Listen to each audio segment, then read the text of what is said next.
I was sent this liquid crystal eye serum and I was sold just on the color alone. Look how pretty that iridescent coloring is. So this is what it looks like when it comes out.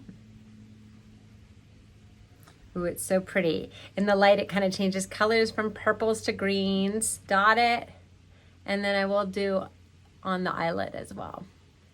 It's kind of sticky, so it does have a sticky feel to it. Then I'm just tapping it in. You can see it looks kind of green on my skin tone as I tap it in.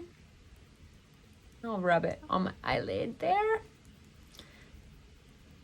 Tap, tap, tap. Its purpose is to hydrate and to plump up any fine lines. Okay, I feel like I've got it pretty much on there well. So that's one eye done. Let me go ahead and even out the other side. So you can see it coming down the tube.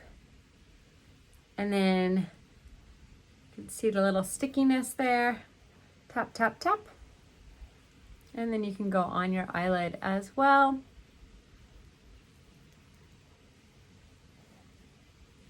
Has ingredients like copper complex in it. When light hits it, you can see you get that glow. So you have two options. You can put it on before you put makeup on. You're just gonna wanna let it really absorb into your skin first, or you could use this at night and then sleep with it on. So probably I would recommend put it on at night and then really let your skin absorb it so that you're gonna get the full effect of your liquid crystals.